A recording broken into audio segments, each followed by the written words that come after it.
اعوذ باللہ من الشیطان الرجیم، بسم اللہ الرحمن الرحیم۔ چودھری سہیب سلیق آپ کو خوش آمدید کہتا ہے۔ ناظرین، پاکستان کی معروف ٹی وی ہوسٹ اور پروڈیوسر اداکار ندا یاسر اور ان کے شوہر پروڈیوسر اداکار یاسر حسین نے گزشتہ دنوں حج کے موقع پہ اپنی سعودی عرب میں حج کی سعادت حاصل کرنے کے بعد سوشل میڈیا پہ تصاویر شیئر کی، جس کے بعد ناظرین کو پتہ چلا، پاکستانی عوام کو پتہ چلا کہ دونوں میاں بیوی حج کی سعادت حاصل کر چکے ہیں۔ سب سے پہلے ہم اپنے چینل کے توسط سے ان کو مبارکباد دیتے ہیں۔ اللہ تعالیٰ سے ہم تمام ان لوگوں کی بھی حاجات کے لیے دعا کرتے ہیں جو حج کے لیے جانا چاہتے ہیں۔ اللہ تعالیٰ سب کو اپنے گھر کی حاضری قبول فرمائے۔ ندا یاسر اور یاسر حسین نے اپنے خلاف تنقید کرنے والوں کے لیے ہدایت کی دعا کی ہے۔ دراصل کچھ روز قبل جب انہوں نے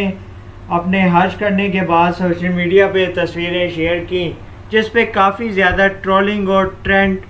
تنقید شروع ہو گئی کہ یہ لوگ حج کرنے کے موقع پہ بھی اپنے آپ کو دنیا داری سے دور نہیں رکھ سکتے اور محض دنیا کو دکھانے کے لیے اپنے آپ کو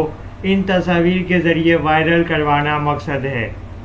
ندا یاسر نے کہا، اللہ تعالیٰ تنقید کرنے والوں کو بھی حج کی سعادت حاصل کرنا نصیب فرمائے، اور یاسر نواز نے کہا، ان کو تنقید سے کسی قسم کا کوئی فرق نہیں پڑتا، کیونکہ یہ مانگے تانگے کے پیسوں سے حج پہ نہیں گئے ہیں، یہ اپنی جمع پونجی سے حج پہ گئے ہیں، جو کہ ایک بہت بڑی سعادت ہے۔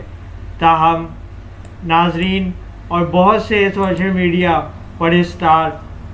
ندا یاسر اور یاسر حسین کی حج پہ گانے گانی تصویروں پہ شدید تنقید کرتے نظر آ رہے ہیں، لیکن دوسری جانب ایسے ناظرین اور سوشل میڈیا صارفین بھی ہیں جو ان کو مبارکباد دیتے پائے جاتے ہیں اور ان کے لیے نیک تمناؤں کا اظہار کر رہے ہیں۔ ندا یاسر بہت جلد اپنے دوبارہ سے نجی ٹی وی چینل میں مارننگ شو کا آغاز کرنے جا رہی ہیں، جہاں پہ وہ اس حوالے سے مزید وضاحت کرنے کا ارادہ رکھتی ہیں۔